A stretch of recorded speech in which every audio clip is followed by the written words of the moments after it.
Welcome to another installment of Under Par, presented to you by the Fantasy Boutique, a post-Masters installment, in fact. Promise you there won't be any letdown from us as we tailor your DFS golf game to be a winner. I'm your host and PGA analyst at the Boutique, Scott.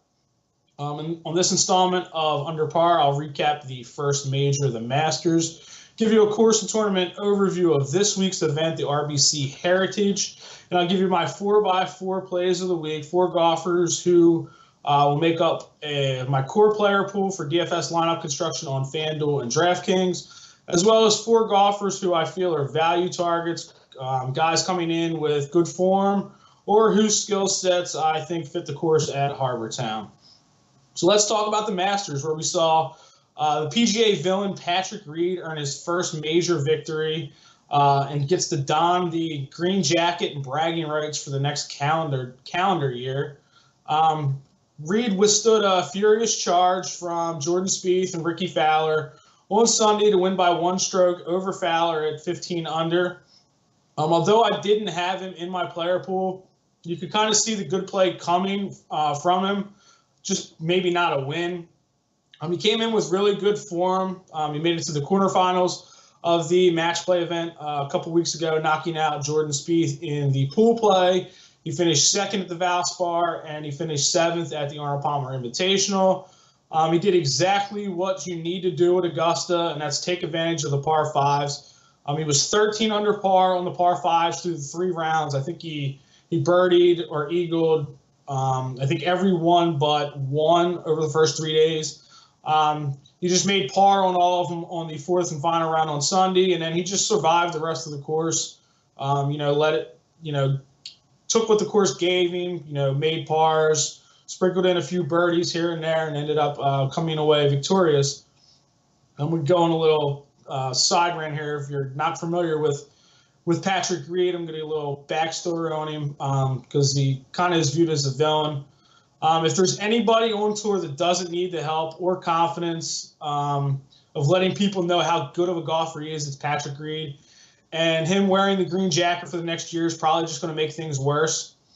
Prior to the final round, I've read a story about Reed and his roller coaster ride of his life from college to the tour ranks. For people not familiar, here's a little brief recap. He was a well-accomplished golfer in high school, his amateur career, before he committed to playing at the University of Georgia. After his junior year, or during his junior year in high school, he won the Louisiana State Championship. The coach at Georgia then convinced him to enroll early as like a 17-year-old to play at the University of Georgia. At the time, the University of Georgia had PGA talent that's currently on tour: Brian Harman, Russell Henley, Hudson Swafford, Harris English. One of the things that the University of Georgia coach did was he made it known that if you made the semifinals or the finals at the U.S. Amateur, you were pretty much exempt from qualifying for the first tournament of the year. Patrick Reed finished lost in the semifinals, so he became exempt. It kind of pissed off a lot of the guys that were currently on the team. That, along with his cockiness, there was some snippets in the article that during his teenage years, his father would take him places and introduce him, and Patrick Reed would just say, "Hi, I'm Patrick Reed. I'll kick the shit out of you at golf anytime you want." Which is kind of funny. You don't kind of expect to hear something like that from a golfer. But his cockiness, his arrogance, him thinking he's better than everybody on the course, kind of didn't sit well with the University of Georgia players. He was also accused of cheating a few times on the golf course. He had a couple of alcohol-related arrests. There was an incident where he was accused of stealing a watch, some cash, and a putter from the locker room. So he ended up getting kicked off the team. He then found his way to Augusta State. Similar to what happened to Georgia, while at Augusta State, he found himself at odds with his teammates because of his confidence, his playing abilities, and pretty much saying that I'm better than pretty much everybody on the team. Once again, he found himself in the middle of a cheating controversy during one of the tournaments early in the year. He ended up getting suspended. He would brush that controversy aside. He would end up leading Augusta State to 2 national championships. He beat perennial powerhouse Oklahoma State in 2010, and then he ended up getting a little bit of revenge on the University of Georgia in 2011 and beating them in the championship. As for my picks last week, we almost nailed the Rory McIlroy call, but he faltered on Sunday. Paired with Patrick Reed in the final round, he just couldn't get anything done. Overall, 7 of the 8 plays that I mentioned last week made the cut. Justin Thomas, Rory McIlroy, Daniel Berger, Xander Schauffele, Adam Hadwin, Ian Poulter, and Fred Couples. Brendan Steele was the only one that I mentioned last week that didn't make the cut. Over the last 2 events, 15 of the 16 golfers that I have mentioned in my player pool have made the initial cut, and 14 of those 16 have ended up playing on Sunday. So we're on a little bit of a hot streak here at the boutique. On to this week, the golfers are going to head over to Hilton Head Island, South Carolina for the RBC Heritage, played at Harbor Town Golf Links. For many, this is kind of, or especially those coming from Augusta and the Masters, this is like a laid-back, bring the family, vacation type event. Despite the laid-back affair, the prize ends up being a plaid jacket, which is, similar to what you win the green jacket last week. You come and win the plaid jacket this week. But there are some pretty nice names in the field. Dustin Johnson's making his first appearance since 2009. He just happens to be an RBC sponsor. Paul Casey's fresh off the top 15 finish at the Masters is here. Matt Kuchar is also another RBC sponsor. He's back. Overall, I think there's 5 of the top 20 golfers in the world here. There's also some nice second-tier golfers, Xander Schauffele, Zach Johnson, Patrick Cantlay, Mark Leishman, Brian Harman. Overall, there's 21 of the top 50 players in the world. The Harbor Town course is a par 71 course. It sits right around 7,100 yards. It's designed by noted golf architect Pete Dye. It's a coastal links course. It places a huge emphasis on accuracy and ball striking. With such an emphasis on accuracy, there's much less driver used this week, as the landing areas are narrow, but the fairways are easy to hit by tour standards. If you're lucky enough to find the fairway, your second shot will be to the smallest greens on tour, 3,700 square feet. The greens are incredibly difficult to hit, as I mentioned. They're the smallest on tour. Roughly 58% greens in regulation hit. The greens themselves are Tiff Eagle Bermuda that run very slow, between 11 and 11.5 on the snip meter. Although the course isn't long, it's played difficult over the years, as the winning score historically has been in the high single digits to low teens. You'll typically see the cut line sitting anywhere between even par and probably 2 over. With the course being along the coast, it can play windy, so pay close attention to the weather forecast for wind conditions, or the possibility of some tee stacks. The early forecasts are temperatures in the low to mid 70s all tournament.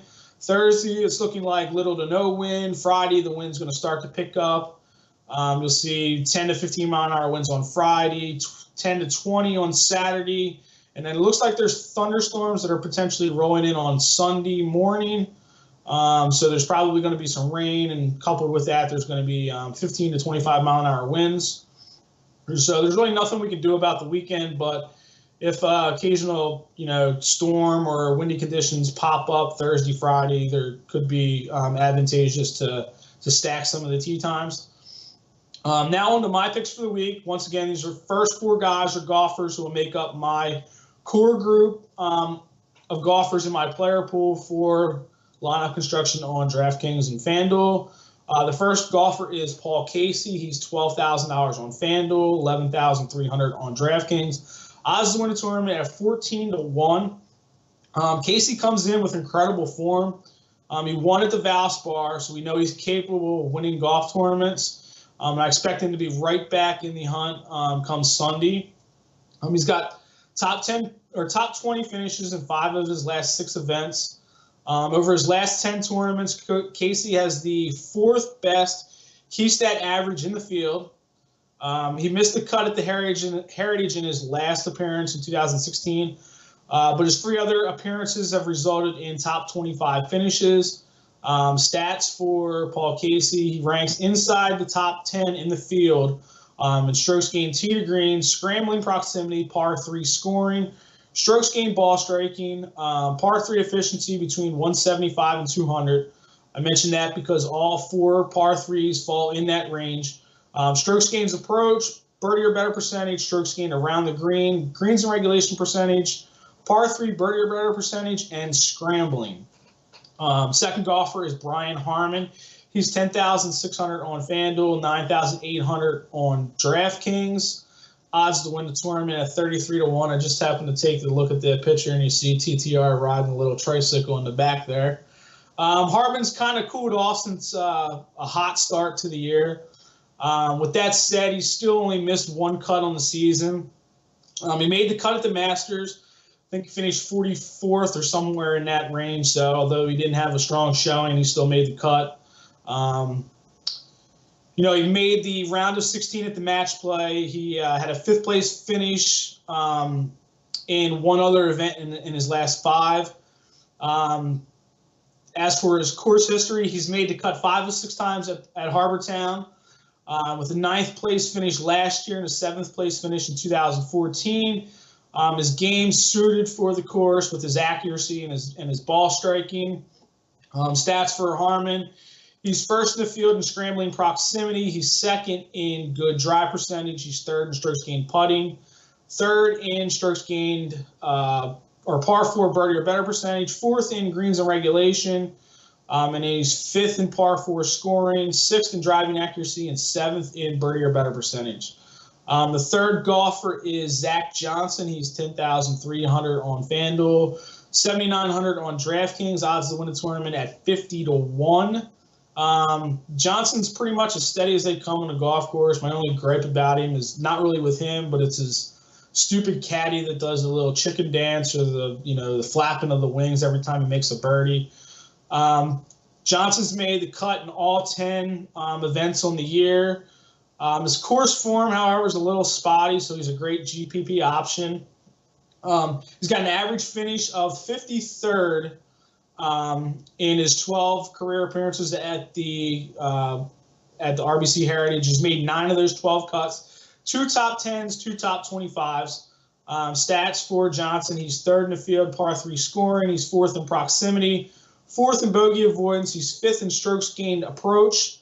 He's 7th in proximity between 150 and 175 yards. Mention that because although the shot distribution is pretty even on approach shots, you'll see a slightly higher percentage in that 150 to 175 range.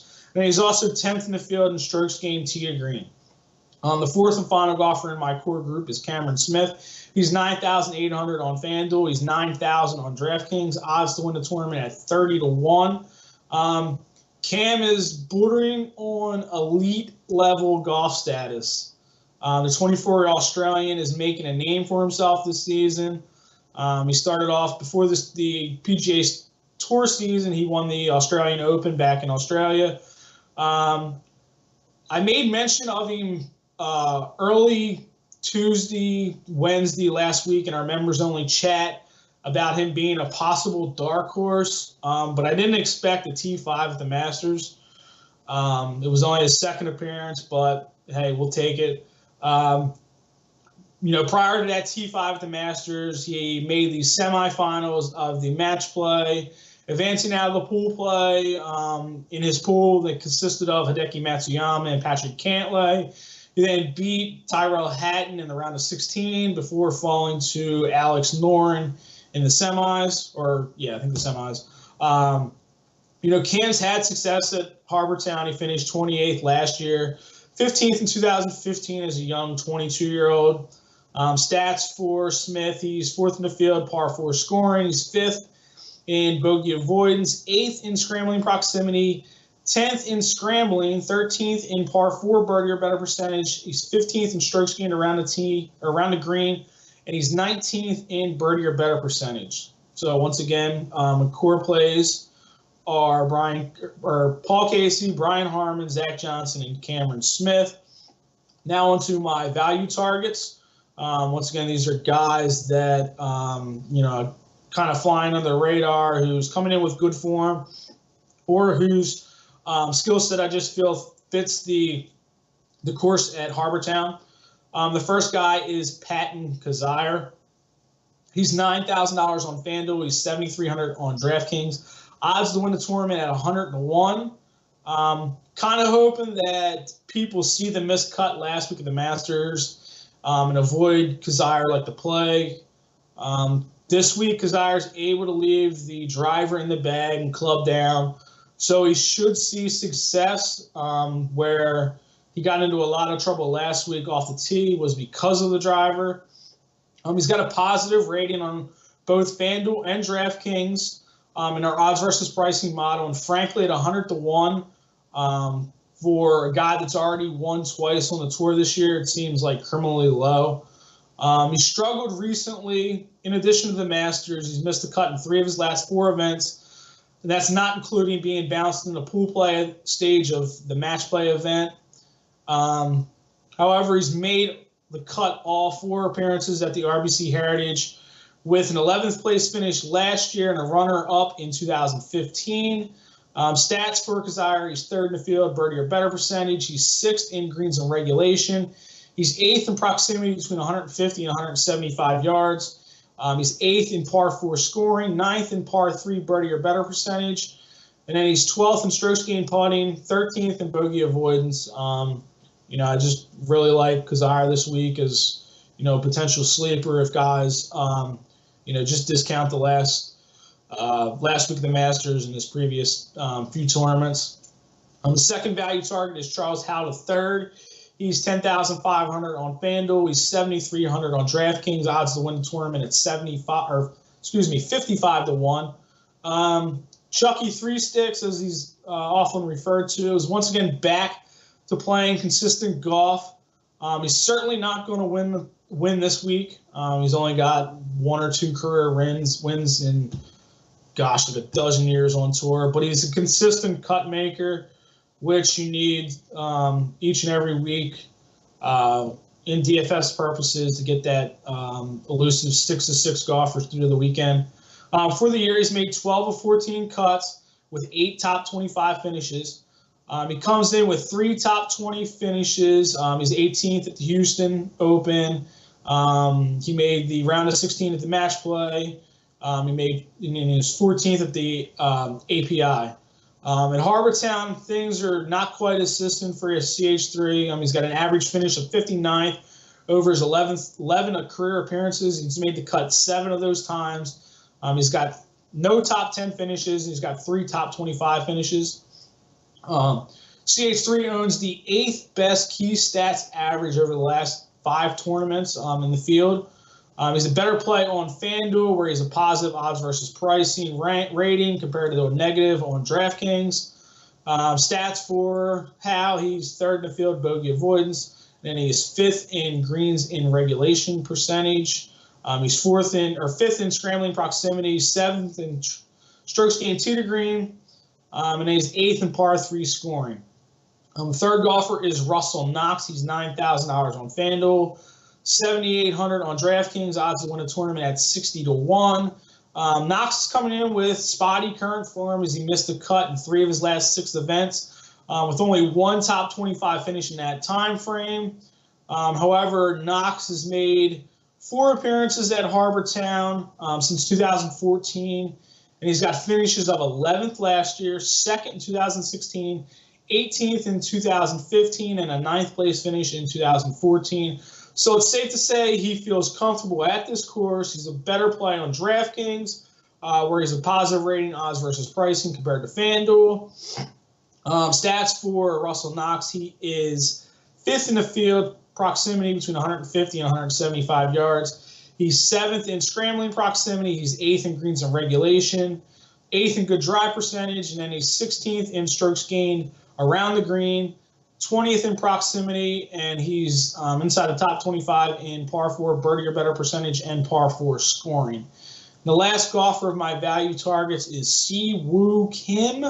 He's 8,600 on FanDuel, 7,400 on DraftKings. Odds to win the tournament at 110 to 1. Playing Kim for me this is nothing but a gut call. He's liable to blow up at any time on the course, but this year he's actually been playing pretty solid golf. He's made 11 of the 14 cuts. Made the cut 11 of 14 events this year, which is light years better than last year. We know his game's clicking and he can win on tour as last year's the Players' Championship victory. He's trending in the right direction for me. He finished 24th last week at the Masters, and then he made the round of 16 at match play. He's only got one career appearance at Harbortown. That was a 14th place finish in 2016. As for where I'm playing, he's a much better play on DraftKings, where he has a plus 20 rating in our odds versus pricing model. As always, if you're doing the betting angle, it never hurts to throw a few dollars on him, especially at 110 to 1 for an outright win. He's probably got a better chance of winning at 110 to 1 than some of the guys that he's priced in with the odds. Once again, my core plays for the week: Paul Casey, Brian Harman, Zach Johnson, Cam Smith. My value plays: Patton Kizzire, Charles Howell III, Russell Knox, and Si-Woo Kim. If you're interested in becoming part of the Fantasy Boutique, head on over to dfsboutique.com. Sign up for the PGA package. $69.99 gets you all the information you could ever need to be profitable.